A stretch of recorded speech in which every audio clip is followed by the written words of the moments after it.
Arman signing in from the city of Glasgow. I hope that you all had a lovely weekend.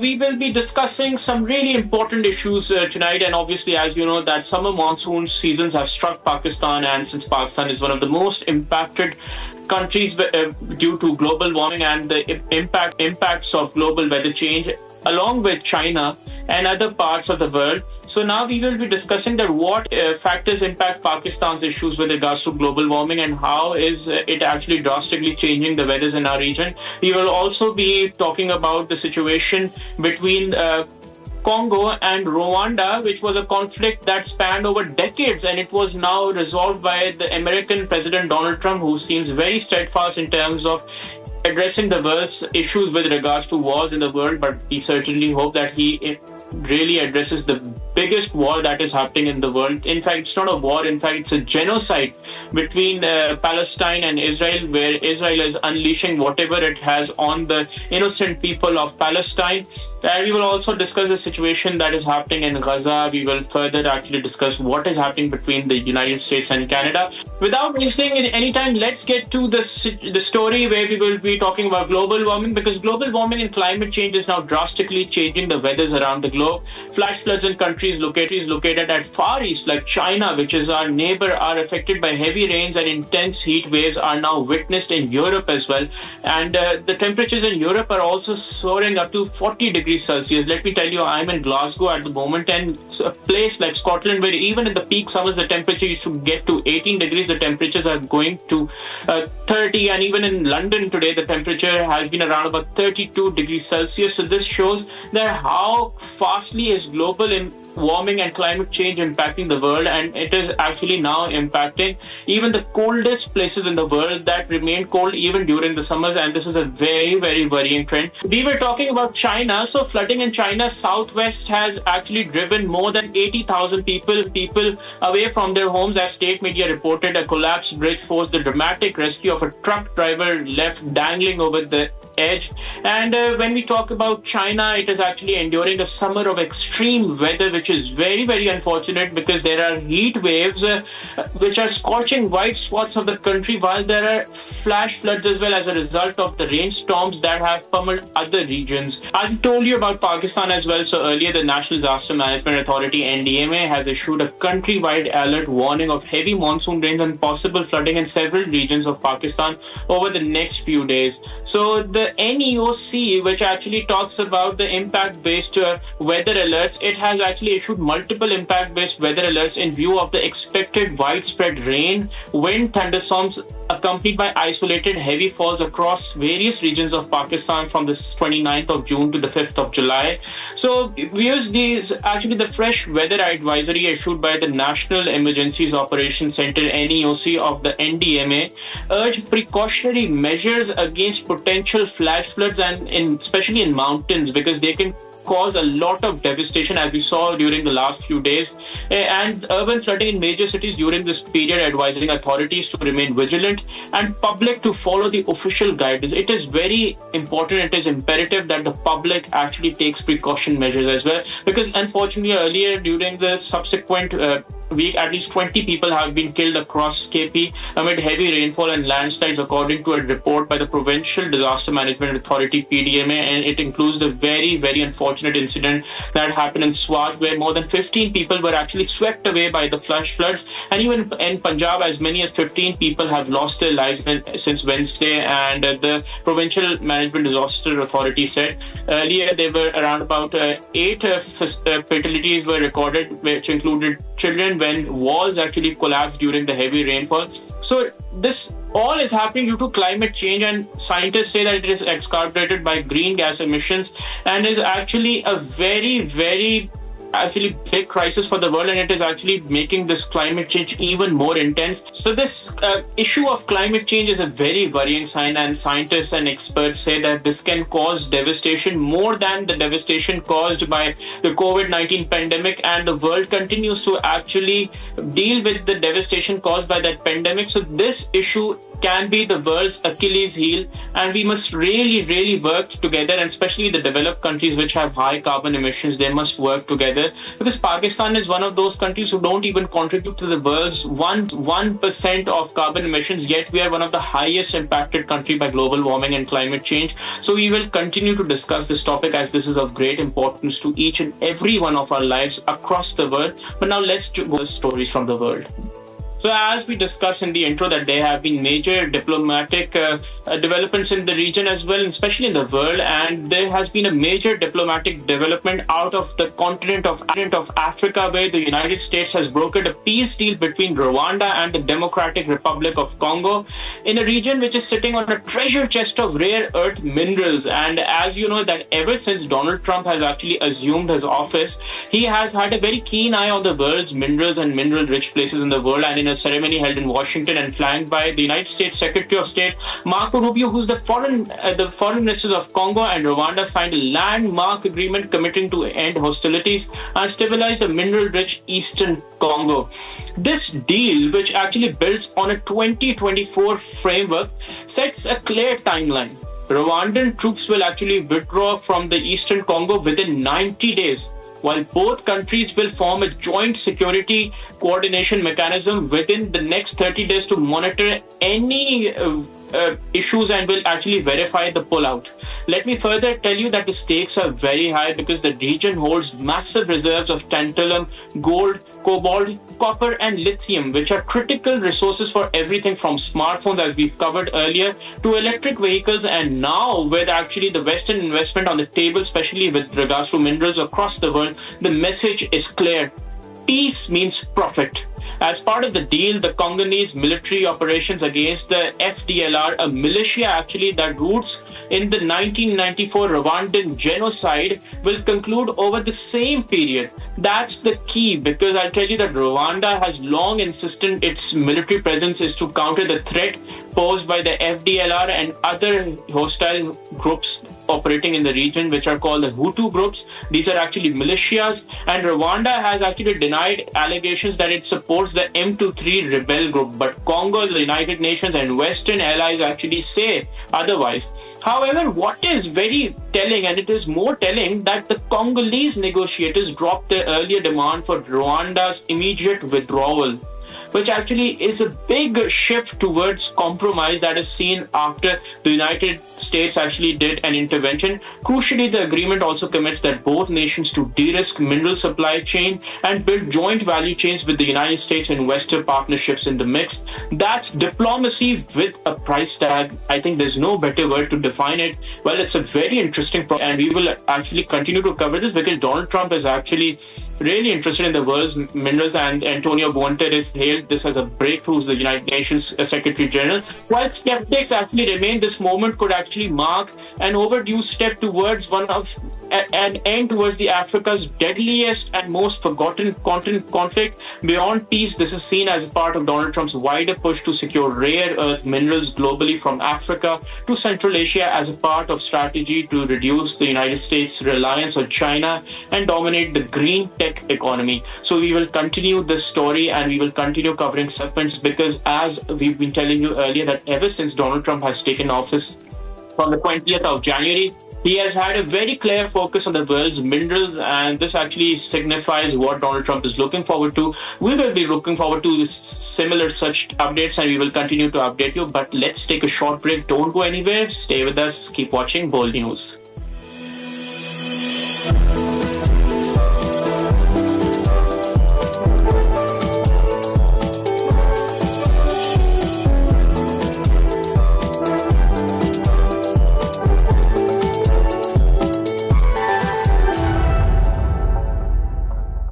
मेरा lemon max bar कम घुले ज्यादा चले। क्यों? यकीन नहीं आता तो खुद देख लें। दूसरे बार बहुत जल्दी घुल जाते हैं, जबकि मेरा लेमन मैक्स बार सबसे कम घुले, तभी तो सबसे ज्यादा चले। लेमन मैक्स बार कम घुले ज्यादा चले। ऑफर चाहे कितनी भी अच्छी हो, अगर आपके मतलब की नहीं तो कोई फायदा नहीं। इसलिए अपने जायज नंबर से *699# मिलाओ और खास अपने लिए बनाई हुई ऑफर्स में से कोई एक सेलेक्ट करके अपनी सुपर पावर बनाओ।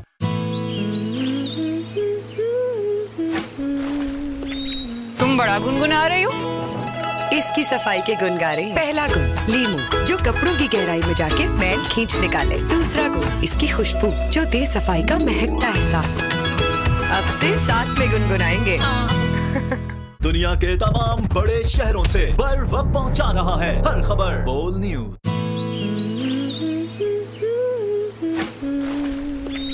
तुम बड़ा गुनगुना रही हो?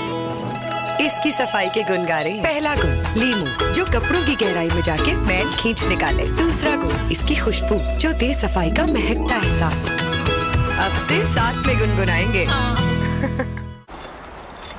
अबे छोटे, आग लगी कुछ ले क्या? आग लगते हैं।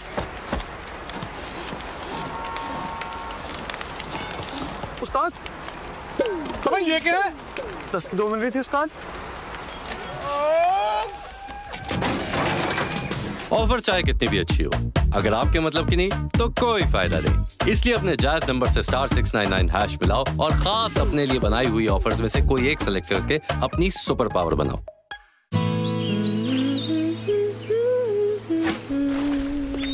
तुम बड़ा गुनगुना रही हो? इसकी सफाई के गुण गा रहे हैं। पहला गुण लीमू, जो कपड़ों की गहराई में जाके मैल खींच निकाले। दूसरा गुण इसकी खुशबू, जो दे सफाई का महकता एहसास। अब से साथ में गुनगुनाएंगे।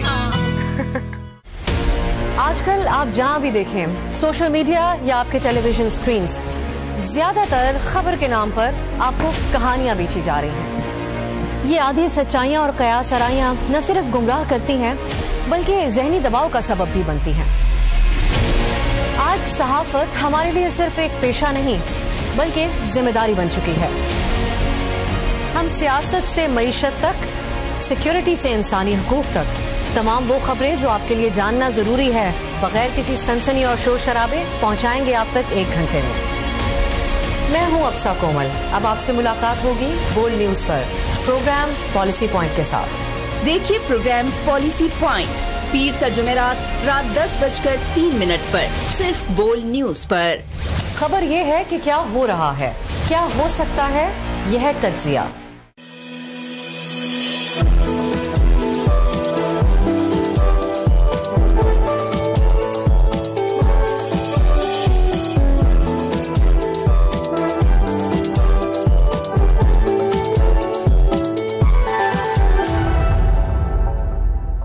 Welcome back to Front Page. Earlier, before going on the break, we were telling about the devastating impacts of climate change and global warming, especially on countries like Pakistan. Then we also discussed how Donald Trump's interest in minerals has got some peace to Africa. Let's now shift to Gaza, where what is happening, it is not just a war, as we said, it's a genocide playing out in front of a watching world that continues to fail the Palestinian people. Because on Friday, Gaza's government's media office made a shocking accusation. According to them, oxycodone pills, a highly addictive opioid often used for terminal patients, were reportedly found inside flour bags distributed by the American Israeli aid centers, which are also have been named as the slaughterhouse for innocent Palestinians. The statements state that at least 4 citizens have testified to finding the pills and warns that in some cases these narcotics may have been crushed or dissolved directly into the flour and have also been consumed by the Palestinian people. This is a very, very unfortunate thing, because let that sink in. Gaza's media office is actually accusing Israel and its partners of weaponizing food aid, turning basic survival into a chemical threat. But what is very unfortunate is that Israel is not only bombing the aid sites, but is also actually poisoning the aid packages. Gaza's anti-drug committee has gone so far as to label these aid points as death traps or as slaughterhouses, urging residents to inspect all food before consumption. This is really, really unfortunate, because at the same time, UNICEF reports that at least 66 children have already died from malnutrition, which is so unfortunate in the world where we live today in 2025, with thousands more suffering from acute hunger. In May alone, over 5,000 children under 5 were admitted to actually undergo malnutrition treatment. This is a genocide and a slow death that Israel is actually giving to the people of Palestine, and yet Israel actually continues to intensify its bombing campaign. In just one day, 60 Palestinians were martyred, including 20 in a single neighborhood of Gaza City. Meanwhile, Israeli forces have reportedly been ordered to shoot unarmed Palestinians as they approach aid distribution zones. This according to the Israeli soldiers themselves, who've actually spoken to Haaretz, which is an Israeli press agency, and they've actually admitted their crimes of actually brutally murdering innocent Palestinian people. The Gaza media office has made it clear this is not a war, this is an extermination. The blockade, the starvation, the airstrikes and the tampered aid, it all amounts to a deliberate, systematic campaign to erase Gaza's population. And what is very unfortunate that the world continues to fail the people of Palestine by failing to act on Israel's genocidal campaign. Israel has actually crossed every red line that would have been set in every war that has happened in the entire mankind's history. Whether you talk about weaponizing food, they've done that. They've bombed hospitals, they've bombed schools, they've bombed refugee camps, they've bombed the United Nations camps. They've crossed every red line. They've committed every war crime that a country could actually commit.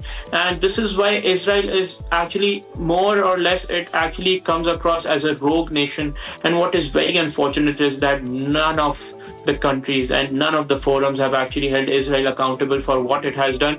We will actually continue to discuss this further. Let's now move on to Eastern Europe, where Russia has just launched its largest aerial attack on Ukraine, and it is very unfortunate that even the Ukrainian and Russian war continues to intensify, even though there have been attempts to actually defuse this. But with time, this issue actually continues to exacerbate and gets worse.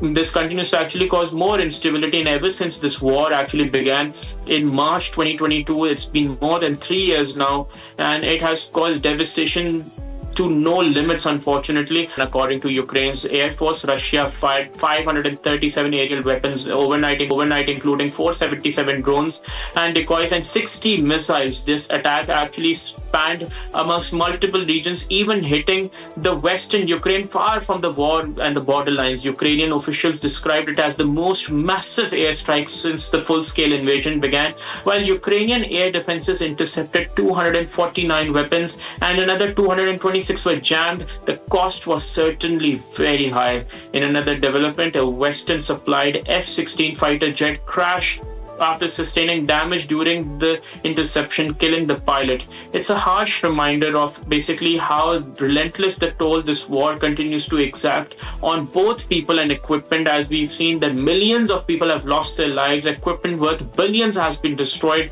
millions of people have been pushed under the line of poverty due to the economic devastation. And meanwhile, the Russian Defense Ministry claims that they've shot down 3 Ukrainian drones and reported a drone strike in the area of Barnes in Russia. But the battlefield, Russian forces are slowly grinding forward along a vast 1,000-kilometer front line. Their territorial gains are small but bloody, with major losses in troops and armor. The Ukrainian President Volodymyr Zelensky has actually signed a decree withdrawing Ukraine from the Ottawa Convention, a treaty that actually bans anti-personnel landmines. This is actually very dangerous, and this means that Ukraine could now begin using or stockpiling such weapons in line with the recent decisions by Poland and Baltic states. So this actually war is escalating into something really, really dangerous, because escalating, Ukraine is adapting, and the international community still offering words, not solutions. The war isn't ending, it's entering a very, very dangerous phase, unfortunately, and the world really needs to act and really needs to actually tell all the stakeholders to get their act together, to actually stay within their limits, because the world is already, really going through a very, very uncertain time and a very dangerous phase. And the world really needs stability, and that can only happen when the wars across the world are stopped. We will continue to discuss this further. Let's actually talk about what is happening between the United States of America and Canada after Mark Carney, who actually won the Canadian elections, there was some hope that the United States and Canada would actually mend their ties. But now they have been there's another threat that the talks have come to roost, and unfortunately, this conflict seems to get worse. So let's now talk about that. Let's now turn to North America, where trade tensions are once again boiling over, as we told you earlier, and this time between Washington and Ottawa, because earlier when Mark Carney had won the elections, there were actually hopes that these things would get better. But now the United States President Donald Trump has abruptly cut off trade talks with Canada, which was actually considered a close friend and a big economic partner, accusing the country of imposing an atrocious on American tech giants, which include Apple, Amazon, and actually Google. Canada's new 3% digital services tax due for collection this week is estimated to cost the United States companies over $2 billion annually. Donald Trump, in a social media post, said that all trade discussions with Canada were terminated with immediate effect and promised that new tariffs within 7 working days. In the Oval Office, he claimed that the United States has all the cards and threatened to use economic force if needed and with full force. The Canadian Prime Minister, on the other hand, Mark Carney, has signaled that talks may continue, but business leaders are urging Ottawa to actually scrap the tax to reset negotiations. So let's see what happens, because there's a lot of uncertainty, and Canada is actually the biggest United States economic partner. And despite the uncertainty, the S&P closed at a record high, showing markets expect that this may be part of Donald Trump's usual negotiation tactic of actually pressurizing the other stakeholder and not a final breakdown. But viewers, the gloves are actually off, and Donald Trump is using tariffs to pressure trade partners, this time targeting Canada's digital tax to protect Silicon Valley's bottom line. We will continue to discuss all these topics in further detail, as each and every one of them impacts all of us across the world. But today's show comes to an end. We'll see you in another topic, on more topics in another show. This was me, Moiz Rahman, from the city of Glasgow, signing off from today. Please share your feedback on both social media handles. Thank you and Allah Hafiz.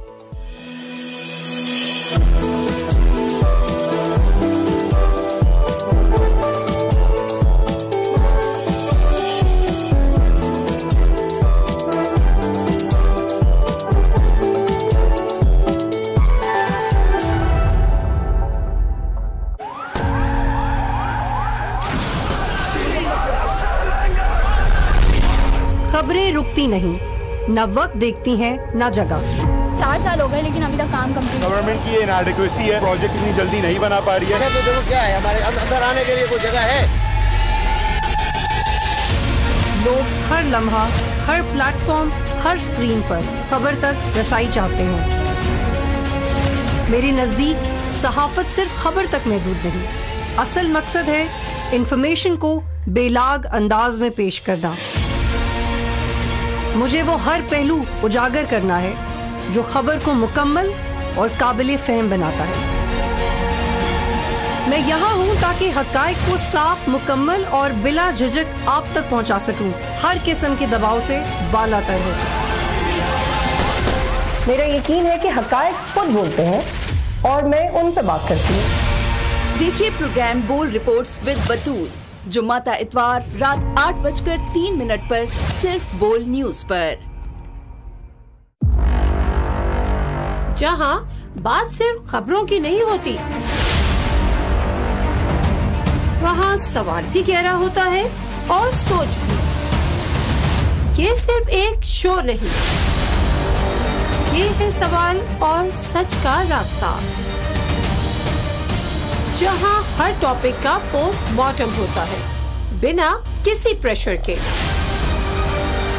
Politics हो या corruption, या हो system का breakdown, सवाल एक ही होता है, जिम्मेदार कौन है? देखिए program debate with Nadia Mirza, जुम्मा इतवार रात 10:03 पर सिर्फ बोल न्यूज पर।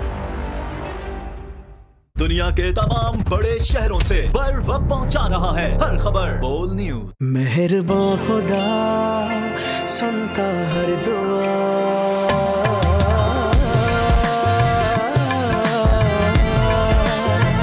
हो जश्न जिंदगी दावत दिल है सूफी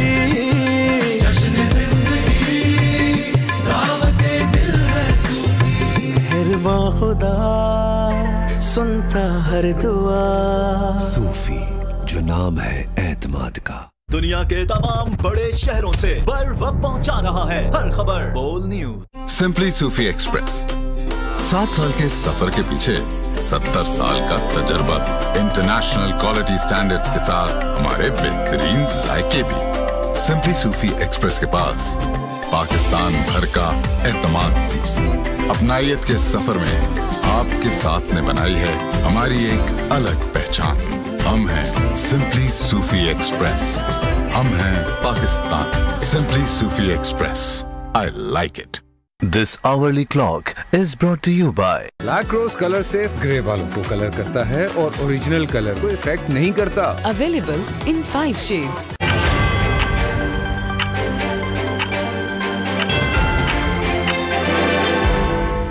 This headline news is brought to you by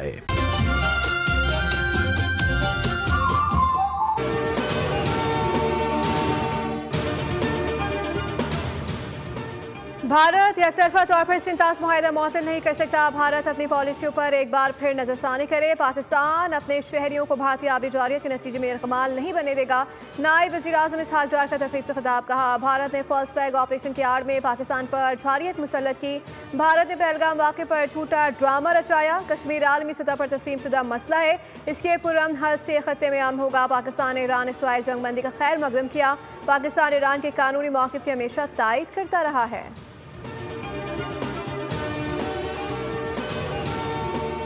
Bharat अपना गलत और झूठ पर मबनी मौक़िफ़ SCO में नहीं मनवा सका। जंग में पाकिस्तान से शिकस्त के बाद मोदी झूठे बयानिए से इज्जत बचाना चाह रहा है, मगर हकीकत यह है कि मोदी की सियासी ज़िंदगी के दिन पूरे हो चुके। वज़ीर दिफ़ा ख्वाजा आसिफ कहते हैं, शंघाई ताउन तंजीम इजलास के माहौल में कोई कशीदगी नहीं थी। तकरीर के बाद किसी और की तकरीर पर तनकीद या नुक्ताचीनी का मौका दिया गया। SCO में मौजूद जितने भी मुल्क थे उन्होंने पाकिस्तान के मौक़िफ़ से इत्तफ़ाक़ किया। कोई फरीक सिंतास मुआहदा मुअत्तल नहीं कर सकता। अब भारत हर धर्मी पर उतरा हुआ है।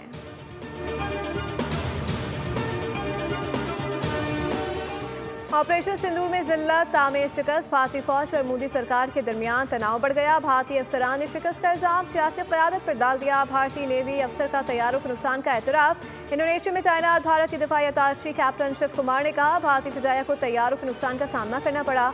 भारतीय अफवाज खुद मुख्तार नहीं, सियासी अहकामात की पाबंद है।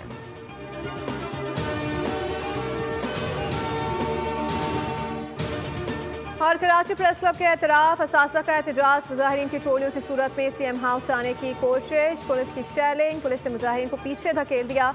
एहतजाजी मुजाहिरीन पोलो ग्राउंड के करीब एहतजाजी धरना देकर बैठ गए। पुलिस की वाटर कैनन और कैदियों को ले जाने वाली वैन भी मौजूद। वज़ीर आला हाउस जाने वाले रास्ते बंद कर दिए गए।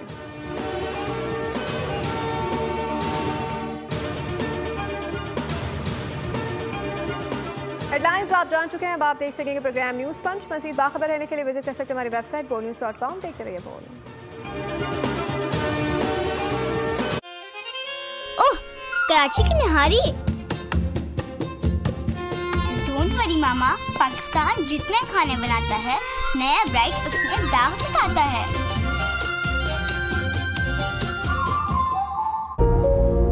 हर साल बढ़ती हुई आबादी, वसाइल की कमी, मुश्किलात में इजाफा। क्या हम अपनी नस्लों को एक बेहतर मुस्तकबिल दे सकते हैं? जिम्मेदारी का तकाजा है कि हम बेहतर मंसूबाबंदी करें, क्योंकि छोटा खानदान खुशहाल पाकिस्तान, जिम्मेदार शहरी बेहतर मुस्तकबिल। पब्लिक सर्विस मैसेज बाय बोल। एक नए अज़्म के बोल, इत्तेहादो यगानगत के बोल, अवाम के ख्वाबों के बोल।